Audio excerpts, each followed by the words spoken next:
please don't plant a pest. Mexican feathergrass, unfortunately, it's still being sold in even reputable nurseries. And you probably already know Pinacetum rubrum is considered a pest too. They really reseed freely. Invasive grasses from residential gardens and commercial landscapes reseed or spread underground freely, crowd out other plants, jump the fence, use up valuable resources, destroy habitat and watershed, cost municipalities hundreds of thousands of taxpayer dollars to remove in areas where they clog waterways and have added to the fire fuel loads, and at what cost beauty. So it is a challenge because they are so beautiful, and but they are so popular because of that. It is environmentally a problem. Ground covers, different conditions. This little ground cover here with the fly. Well, that's not a fly. That's all right.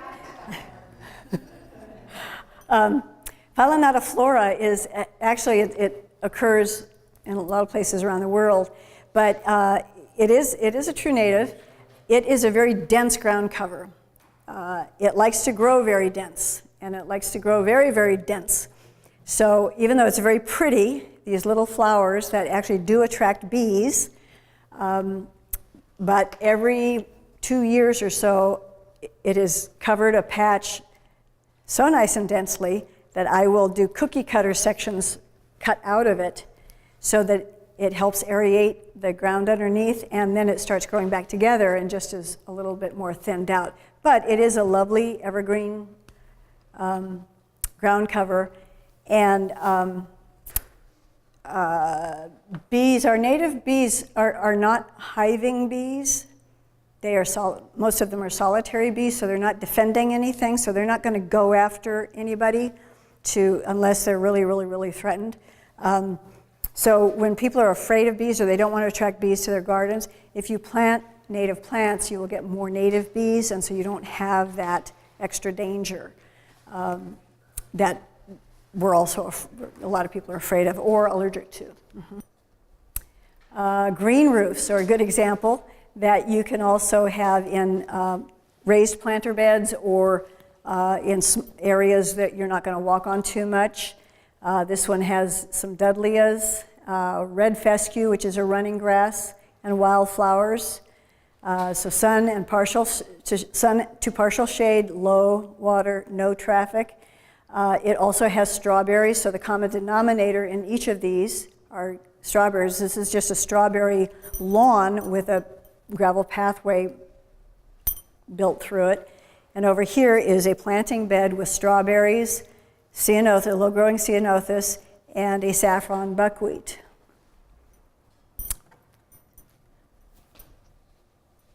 Hey. Planting beds with meadow areas. Here is that house again we'd seen with the black plastic. So this is in August. The homeowner, bless her heart, lets all of her purple needlegrass go to seed and doesn't whack it back until the rains start, which is amazing because it can look really hillside-ish. I guess that's a way to put it. But it looks great in her yard. It's wonderful. Then all of these are all full sun, low water, minimal foot traffic. So here is California sagebrush with another type of, the white yarrow is our native yarrow, and yarrow occurs all around the globe, the northern hemisphere. And so then the colored yarrow come from hybridization and cultured from different yarrow throughout the world. Here's a manzanita in the back, but structurally and texture-wise, these are interesting combinations. This one is a backyard, complete, huge lawn replaced, and so we did all sorts of things, and the kids are always out in the yard. I just had my website redone because it crashed, and I'd lost my website guy, so we had to rebuild it completely. But you can go to the website and look at these different galleries, and they will have descriptions of why and what happened. Why did we do it this way? So you can see a description of this one of the huge soggy lawn and what the different areas that we built in there. So within here is sagebrush, yarrow, and manzanita again. So these are all good chaparral, dry hillside, or dry sunny areas. Good plants for that. Lose the lawn, gain diversity. This is before with the pug dog. And this is after, actually looking the same direction. So this pot right now is right there in this garden. And here, the reason I listed all of these is because this is a springtime, late springtime. Pearly everlasting, or California everlasting, if that's the one that smells like maple syrup. All of these, the California aster, the purple, where's the aster? Aster's here, it's not blooming yet. Penstemon there, brittle bush, the yellow, California fescue going to seed, buckwheat, California buckwheat, California fuchsia not yet blooming, and yarrow is, I don't know where yarrow is, might be that, it's white, but I don't see it. So this is a partial shade.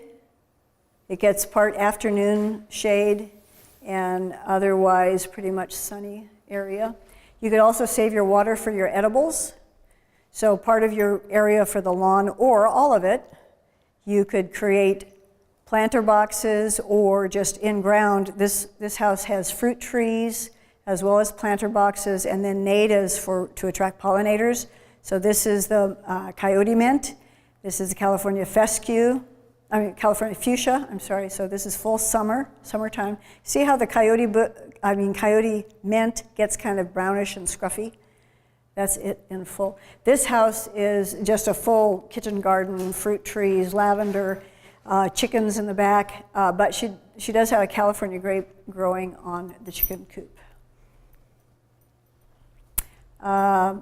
Soggy, this was a soggy children's play area beforehand. We turned it into a children's play area. Now we find little, they have 6 kids. One of the daughters is really into fairyland, and so we find all sorts of fairy characters throughout the garden when we go to do some maintenance. Soggy, rarely used lawn in a children's area was replaced by an inviting, fully functional, and oft-used play area with 100% planted with California native species. What to do under low water use oaks. Some oaks don't mind having water, but the California Quercus agrifolia, coast live oak, prefers low water, unless it's grown up in water. But so classic old oak, don't put a lawn under it, please.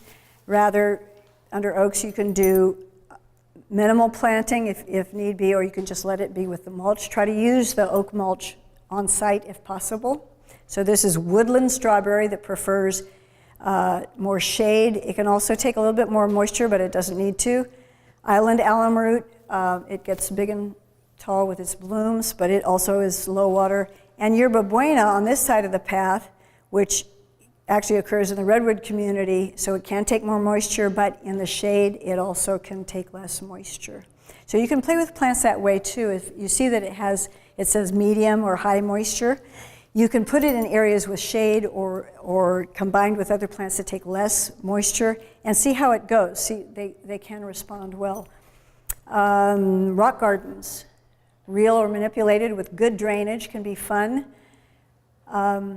The workers who install this said, "Those are weeds in my country." Well, plantains, sure, you see them on dirt paths all over, but use them in the garden and mask them. They can look really pretty. And then the sea thrift, which is a very popular, easy to get pink pom-pom plant.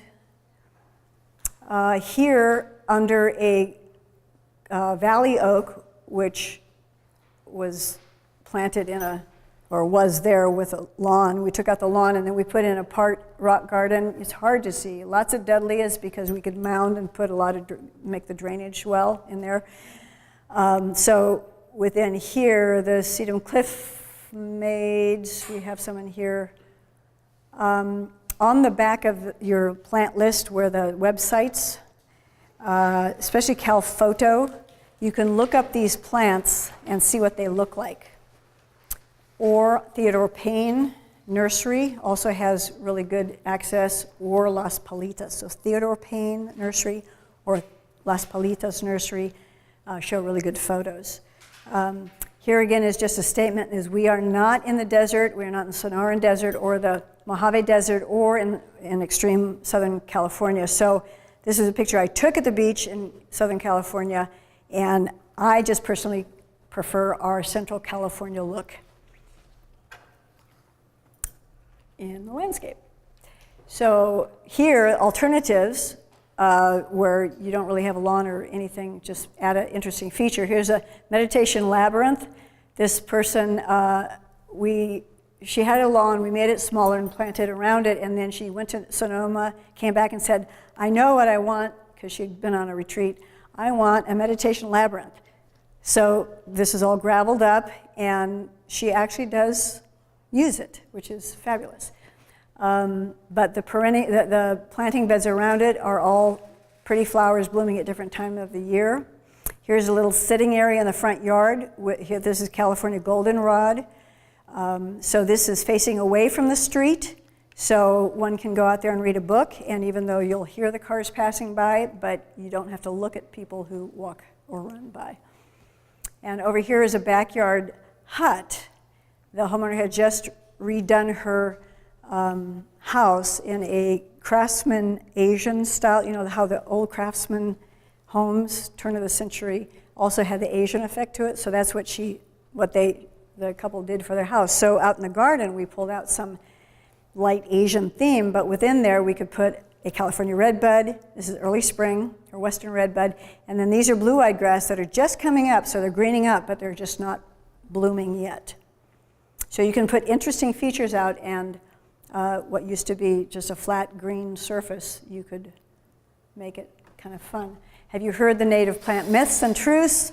People have actually, or a person actually said this, California native plants, I don't want brown sticks in my garden. So this is up at Windy Hill, up in the actually northern Santa Cruz Mountains above Palo Alto area. But even though this is late summer and it is brownish, nevertheless, you can make your garden look like a garden as opposed to just the wildlands. So California Fuchsia Everett's Choice, it's a low-growing perennial that after it's done blooming and seeding, you cut it down to about 2 inches high and it starts greening up right away. It doesn't bloom until summer, but you'll have the green low patch. California goldenrod again, nice combination because they both bloom at the same time. And wire rush, hard to see back here, but it's a nice green, dark green structure. Plant your own tapestry of native shrubs, perennials, and wildflowers. This is the Santa Barbara Botanic Garden. If you ever have a chance to visit this one or the one at Tilden and Berkeley or the Rancho Santa Ana Botanic Garden, they're all completely 100% California native plant botanic gardens, and they can give you ideas. This is in autumn. And so you can see the choice of colors you might have. I think I've got all these plants listed on the list, I hope. If not, you'll see it when you download or look at on site. So California native plants are a healthy and beautiful alternative to traditional lawns, western redbud, deer grass, and this is a low-growing ceanothus with creeping mahonia, a low-growing berberis there. Thank you very much.